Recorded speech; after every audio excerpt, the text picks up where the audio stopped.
아, 좀 최근에 이제 이거 소리 조금만 그 맞춰주시겠어요? 네, 네, 하나 둘, 네, 감사합니다. 최근에 그 TV에 그 놀면 뭐하니 거기 이제 MSG 워너비 막 나와서 노래도 내고 어, 그 중학생들이 그런 발라드풍의 노래를 잘 안 듣는데 그건 듣더라고요. 또 MSG 워너비 노래는 TV에 그만큼 MSG 워너비 특히 그 놀면 뭐하니가 방영이 되면서 어, 많은 사람들이 또 이슈가 되고 있는데 그 중에 또 중간에 그 MSG 워너비의 모티브가 되는 이제 SG 워너비가 한번 나왔었잖아요. 김진호 씨도 그 즈음에서 여러 가지 유키즈원도 블록도 나오고 여러 방송에 나왔었는데 어, SG 워너비 노래들 좀 잘 모르죠.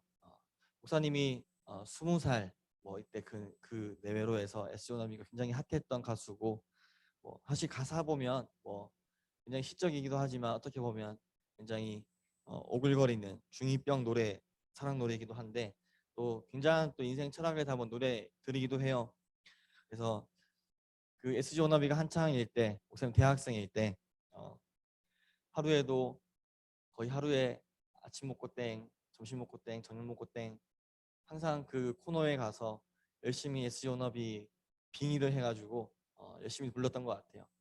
또 대학교 안에 있던 뭐 축제라는 축제마다 다 찾아가가지고 그 당시에는 네, 잘 모르고 하여튼 찾아가서 온갖 교내 그 뭐 대회죠, 노래 대회 같은 거 하면 옛날 나가서 노래 불렀던 것 같아요.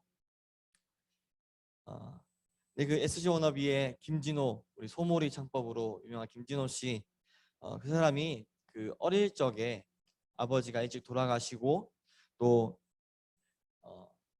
가수 활동을 하면서 같이 멤버로 있었던 최동아 씨가 또 일찍 가수 활동을 하다가 죽게 되면서 마음에 많은 변화를 겪었다고 해요. 그러면서 이제 방송에서 드러나는 가수로서의 활동보다는 문화적인 혜택이 덜 돌아가는 강원도나 뭐 이런 산간 지역들을 또 전국을 돌아다니면서 그 사람들에게 무료로 요즘 말로 재능 기부죠. 재능 기부로 콘서트도 하고 여러 가지 문화적인 혜택, 그 재능 기부를 했다고 하죠. 이 김준호 씨가 가톨릭 신자인데 어, 뭐 얼마나 그 배경에는 부모님, 선한 부모님들의 영향력도 있었을 것이고 또 그런 활동들이 굉장히 저는 복음적인 활동이라고 생각을 합니다. 김진호 씨가 가지고 있는 그 재능들로 재능 기부를 하면서 그런 활동들, 소위 말해 굉장히 복음적인 재능 기부의 활동들을 했는데 누구나 자기의 어떤 재능들이 있죠. 사람들은 누구나 자기 재능이 있고 그 재능들을 누구를 위해서 어떻게 사용할까 이것들을 늘 고민하며 살아가죠. 어떤 사람들은 그 자신의 재능을 자기를 위해서 나의 행복을 위해서 사용하는 사람들이 있고 또 반대로 내 이웃을 위해서 또 다른 어떤 사람들을 위해서 그 자신의 재능을 사용하는 사람들이 있어요. 이 사람들 간에 남을 위해 사용하는 사람과 또 나를 위해 사용하는 사람들 이 사람들 안에 어떤 차이가 있을까? 이 사람들은 왜 아무런 돈도 내지 않고 오히려 자기 돈을 써가면서 그렇게 재능 기부를 하고 다닐까? 라는 생각을 하게 됐어요. 많은 이유들 여러 가지 차이점들이 있겠지만 그 중에 한 가지를 저는 생각하는 게 뭐냐면 몇 주 전에도 한번 얘기했었는데 몇 주 전이 아니죠. 몇 달 전이죠. 기억을 잘 못할 수도 있지만 여러분들이 능력주의에 대한 비판, 그 마이클 샌델 교수의 능력주의에 대한 비판 이야기를 하면서 그런 얘기 했었죠. 이제 능력주의 안에 우리가 간과하고 있는 여러 가지 우리가 감히 우리 힘으로 제어할 수 없는 많은 요소들이 어, 있다라고 하는 것. 그것들을 너무 간과해서는 안 된다라고 하는 이야기였었죠. 지금의 이 자리에 오기까지 오로지 내 능력으로 여기까지 온 것이 아니라 내가 어, 알게 또 내가 모르게 나를 도우는 많은 돕는 손길들이 있었기 때문에 지금의 내가 형성이 되고 지금 여기까지 올 수 있었다라고 하는 것. 그 영향이 긍정이든 부정이든 우리가 다 깨닫지 못하는 많은 것들이 우리의 삶에 개입하고 있다라고 하는 이야기를 했었어요. 그것들을 인정하는 차이, 그것들이 나에게 있었고 내가 지금까지 그런 도움을 받으며 살아왔다라고 하는 것을 인정하는 것과 인정하지 않는 차이에서 그러한 삶의 방향성들이 드러나는 것은 아닐까 하는 생각을 하게 되는 것 같아요. 여기 있는 여러분들도 학교에 공부를 하고 또 혹은 지금까지 신앙생활을 해오는 것, 그것이 온전히 여러분들의 의지이고 여러분들의 노력이고 여러분들의 성과일까? 감히 그렇다고 말할 수가 없다라고 하는 거죠. 지금도 새벽기도회에 수많은 교회 합격 부모님들이 온라인으로 또 예배당에 모여서 기도를 하는데 그 부모님들이 무슨 기도를 할까요? 거의 대부분들은 내 자녀가 건강하게 하나님 안에서 잘 자라길 바라는 거의 그런 기도 제목들로 기도를 하고 계신다라는 거죠. 여러분들은 기도하지 않을지 몰라도 여러분의 부모님들, 여러분의 선생님들의 그런 기도를 하나님께서 들으시고 오늘도 그렇고 지금까지 끊임없이 하나님은 여러분들을 여러분이 가야 할 그 길을 알려주시고 여러분이 그 길을 갈 수 있도록 기회를 열어주신다라고 하는 거죠. 물론 이 말이 굉장히 올드하고 또 꼰대스럽게 들릴 수는 있지만 혹은 정말 그게 그렇다라고 진심으로 인정이 되지 않을 수 있지만 또 한 번 꼰대스러운 말은 여러분들이 점점 더 나이를 들어가고 신앙의 여러 가지 경험들을 해나가다 보면 그것들이 실제로 내 삶을 이끌어왔구나라는 걸 느끼게 된다라고 하는 거예요. 아직은 청소년 시기 또 혹은 20대 그 나이가 은은한 것을 느끼기보다는 자극적인 것에 밝을 수밖에 없는 나이대인 것 같아요. 반면에 저나 우리 함께 예배드리는 선생님들은 자극적인 것보다는 은은한 게 좋을 나이대인 거죠. 무엇이 더 좋다, 무엇이 더 나은 것이다 라는 것을 이야기한다기보다는 그때에 우리 시선이 가는 것들이 있다라고 하는 겁니다. 그런데 우리가 시선을 가는 것, 그것만이 실제하는 것이 아니라 내가 참아 보지 못하는 더욱더 많은 것들이 우리 주변에 있다라고 하는 거죠. 그것에 대한 인정, 우리가 그것을 인정할 수 있는가, 그것이 실제하는가, 우리 그것들을 전혀 무시해서 살아간다면 어쩌면 우리는 더 많은 것들을 놓치고 살아간다라고 하는 겁니다. 어찌되었건 사람은 누구나 살아가며 내 노력의 이상의 은혜, 내 노력 이상의 어떤 도움을 얻고 살아간다라고 하는 겁니다. 그렇다면 우리는 그런 은혜에 응답을 해야겠죠. 그러한 은혜의 어떠한 모습이라도 응답을 해야 될 겁니다. 옛날 전래 동화를 보게 되면 주로 이제 이런 타이틀로 많이 동화들이 있죠. 은혜 갚은 뭐가 있죠? 은혜 갚은 까치, 뱀, 뱀도 있더라고요. 은혜 갚은 뱀, 은혜 갚은 개, 강아지, 은혜 갚은 송아지, 은혜 갚은 사람, 은혜 갚은 호랑이. 은혜 갚는 그 보은의 시리즈들이 전래동화가 많이 있어요. 그 이야기는 뭐냐면 은혜 갚을 줄 모르는 건 짐승만도 못하다라는 이야기죠. 우린 어떤 모양이든 그 은혜에 대해서 긍정적인 피드백을 줘야 한다라는 겁니다. 그것을 할 줄 모르면 소위 말해 배은망덕한 삶을 사는 사람은 짐승만도 못한 취급을 받는다라고 하는 거예요. 일단 우리가 보온할 줄 아는 사람, 보온할 줄 아는 인간다운 인간, 그러한 삶을 살려면 어떤 모양으로 우리가 그 보온의 삶을 살아야 할까라는 겁니다. 내가 나에게 도움을 준 사람이 어떤 그런 상황들이 내가 아는 상황이라면 그 보온을 하는 것이 전혀 어렵지 않고 또 무리되지 않을 텐데 내가 누군가에게 도움을 받았는지 모르는 상황 혹은 내가 그 사람에게 갚을 것이 없을 만큼 위대하거나 부족함이 없는 존재라면 나는 어떻게 내가 받은 은혜들에 대해서 도움에 대해서 긍정적인 피드백, 정상적인 피드백을 줄 수 있을까라는 거죠. 목사님이 대학생 때 정말 많이 듣던 이야기가 있어요. 대학생 때 학과 생활하면서 많이 듣던 이야기 중에 하나가 뭐냐면 신입생이 되면 또 학교에 들어가면 선배들이 밥을 많이 사줘요.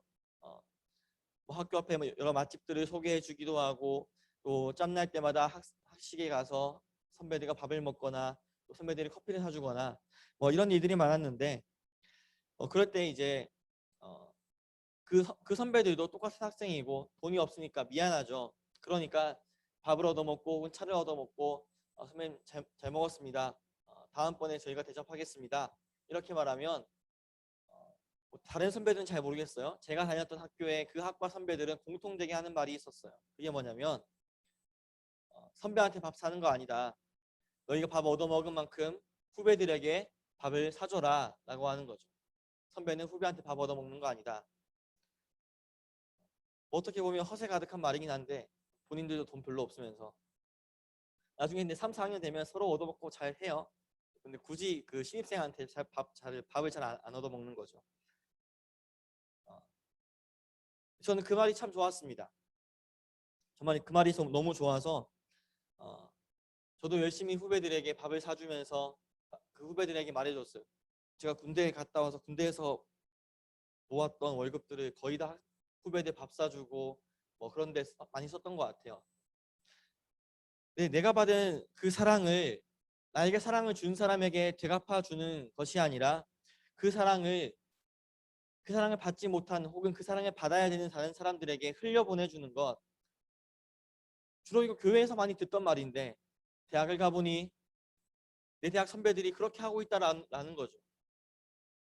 그게 교회 안에서만 이루어지는 말이 아니라 하나님 우리 인간이라고 하는 사람들에게 주신 공통된 선한 마음이라는 겁니다. 내가 받은 사랑을 흘려보내는 것, 하나님 우리에게 사랑을 보내주셨고 우리가 받은 사랑을 다른 사람들에게 흘려보내는 것, 그것이 우리가 감당해야 할 일이라는 겁니다. 여러분 잘 아는 찬양 중에 우리 축복의 통로라고 하는 찬양이 있죠. 당신은 하나님의 언약 안에 있는 축복의 통로, 당신을 통하여서 열방이 주께 돌아오게 되리. 하나님 우리 믿는 사람들 뿐만 아니라 이 땅에 존재하는 모든 생명들에게 축복의 통로로서의 사명을 주셨어요. 통로라고 하는 것, 받은 은혜들, 받은 축복들을 내 안에 계속해서 쌓아두는 것이 아니라 그것을 흘려보내야 되는 그것을 할 때 제대로 된 통로로서 기능을 한다라는 거죠. 오늘 본문 속에 있는 이 이스라엘 백성들, 지금 이 사람들이 전하는 마음으로 끊임없이 자신들이 가진 재물들, 자신들이 가진 장신구들을 내어놓는 모습들을 보이는데 왜 이런 모습을 하고 있냐면 이 사람들이 애굽에서 빠져나와 광야를 거쳐서 이제 하나님에게 말씀을 받고 십계명의 두 돌판을 받고 하나님의 백성으로서 그들이 자발적으로 이제 약속을 했어요. 내가 하나님을 따르겠습니다. 우리가 하나님의 백성이 되겠습니다.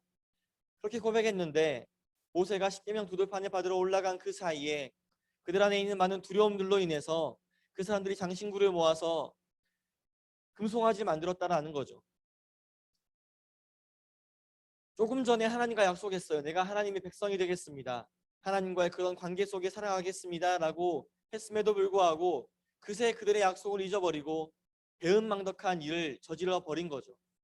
그렇게 이스라엘 사람들은 광야에서 모두 죽을 수밖에 없는 그 운명 가운데 하나님이 그들을 용서하시고 다시금 그들에게 내가 알려준 그 방법들, 제사의 방법들, 성막을 활용하는 방법들, 너희가 그것들에 순종해야 된다라고 하는 그 말씀 가운데 이스라엘 백성들이 자원하는 마음으로 그들의 재물을 드렸다라는 겁니다. 이 당시 이스라엘 백성들은 광야에 있었고 아직 그들의 커뮤니티가 활성화되지 않은 상황이었기 때문에 하나님의 이러한 베푸심에 대해서 이들이 할 수 있는 것은 그들이 새롭게 하나님 나라로 거듭나는 이 시점에 하나님 우리에게 베풀어 주신 것, 그것에 내가 합당하게 자원하며 참여하는 것, 그것이 이스라엘 백성들이 할 수 있는 가장 합당한 보은의 행위들이라는 거죠. 이러한 모습들이 시간이 지나게 되면 이제 가나안에 정착했을 때 그들이 이스라엘이라고 하는 나라가 되었을 때 그들이 할 수 있는 가장 합당한 보은의 방법은 율법에 순종하는 거였습니다. 그 율법이 무엇인가요? 여러분 잘 알고 있는 십계명의 내용이죠. 십계명은 예수님께서 다시 한번 요약해 주셨어요. 하나님을 사랑하고 내 이웃을 사랑하는 것, 그것이 계명이다.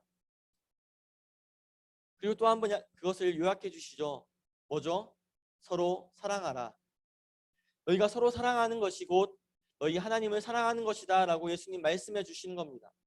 너희가 하나님을 창조주로 고백하고 하나님께 무한한 사랑을 받았다면, 그렇게 너희가 지금까지 살아오고 있다면 그에 대한 너희의 합당한 응답은 너희의 이웃을 사랑하는 것이다 라는 거죠. 구약의 말씀을 보게 되면 많은 이스라엘 사람들이 그들의 이웃 사랑하는 것을 꺼려했어요. 그러면서 그저 제사를 성대하게 하고 열심히 금식하며 하나님 앞에 소리 지르며 기도했어요. 우리가 이렇게까지 예배드리고 이렇게까지 금식하는데 왜 우리의 제사와 금식을 하나님 받아주시지 않습니까? 그들의 반항하는 모습 앞에 하나님 말씀하세요. 도대체 너희가 나를 언제 사랑했고 너희가 언제 나에게 예배를 드렸느냐? 너희는 제사를 드린다고 하면서 여전히 너희의 이웃들을 멸시하고 압제하는데 도대체 너희 모습 속에서 나를 향한 진심을 느낄 수가 없구나라는 겁니다. 이스라엘 사람들은 그저 그들이 제사만 열심히 드리고 열심히 금식하면 하나님 기뻐하실 줄 알았던 거죠. 그런데 율법의 가르침은 하나님만 사랑하라가 아니라 하나님을 사랑하듯 그와 동일하게 너희 이웃을 사랑하라라는 겁니다. 예수님은 그 말씀을 아주 쉬운 말로 너희가 서로 사랑하라, 서로 용납하라 라고 알려주신 거죠. 초대교회 그 편지들, 우리가 잘 알고 있는 많은 편지들을 보게 되면 사도 바울이나 다른 사도들이 알려주는 것은 단 한 가지입니다. 너희들의 많은 삶의 문제 가운데 도대체 너희는 서로 사랑하는 마음이었구나. 너희가 서로 사랑하라는 그리스도의 그 말씀을 기억한다면 너희 그 모든 문제를 이겨낼 수 있다라고 말합니다. 또 너희가 그렇게 서로 사랑해야 하는 것, 그 이유는 너희를 구원하신 그리스도께서 너희에게 그렇게 하셨기 때문이다 라고 말하는 것이죠. 우리 사랑하신 분은 예수님이시고 우리에게 그 사랑을 베푸시는 분은 하나님이셔요. 그럼 하나님께 갚아야 하는데 우리가 무엇으로도 그 사랑을 갚을 수 없다라고 하는 거죠. 우리가 무엇을 드린들 하나님께 진정한 감사의 응답을 할 수 있을까요? 그럴 수 없다라는 겁니다. 그렇다면 하나님께서 원하시는 그 보훈의 방법, 그것을 너희가 행동하며 살아가는 것, 그것이 곧 너희의 믿음이고 그것이 너희의 구원의 증표이고 그것이 곧 올바른 보훈의 삶이라는 겁니다. 오늘 구약 성경 속에서는 이스라엘 백성들은 하나님에 대하여 하나님의 말씀에 순종하는 모습으로 그 보훈의 방법, 그 리액션을 보였다면 초대교회 성도들은 그들 안에 있는 형제들을 서로 사랑함으로 서로 용납함으로 그들의 합당한 리액션들을 보였다라는 거죠. 지금 이 시대를 살아가는 우리에게 우리가 행해야 할, 우리가 택해야 할 그 올바른 보훈의 방법, 짐승만도 못한 삶이 아니라 가장 인간다운 방법, 그것이 무엇이 있을까요? 여러분들 잘 알고 있을 겁니다. 그런데 우리가 그것을 택하지 못하는 것은 내가 지금까지 살아온 것, 그 안에 나의 노력으로 이루어진 것이 너무나 많다고 여기기 때문이라는 거죠. 지금 이 자리까지 오게 된 것, 또 앞으로 여러분이 나아갈 그 모든 길 가운데 과연 여러분들이 이룰 수 있는 것이 얼마나 될까요? 우리 한번 여러분들의 성과 가운데, 여러분들의 인생길 가운데 그것을 한번 진지하게 고민할 수 있는 시간이 있으면 좋겠습니다. 내가 지금까지 올 수 있는 것, 내가 앞으로 살아갈 수 있는 것, 누구의 은혜인가? 누가 나를 지금까지 여기까지 나를 일으켜 세우며 왔는가? 이것은 다만 종교적인 이야기가 아니라 세상 모든 사람들이 인정하는 그 이야기들입니다.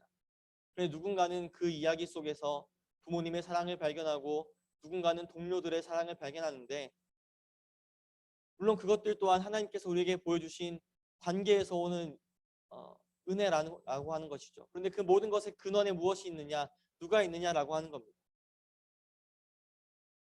여러분들이 그 귀한 신앙의 경험들을 이어갈 수 있으면 좋겠습니다. 그래서 우리에게 베풀어 주신 하나님의 은혜, 또 하나님을 통하여서 나의 형제들, 내 부모님, 내 이웃들이 나에게 베풀어 주는 그 은혜를 여러분들이 꼭 발견하고 그에 대한 합당한 응답의 삶을 살아갈 수 있으면 좋겠습니다. 기도하겠습니다.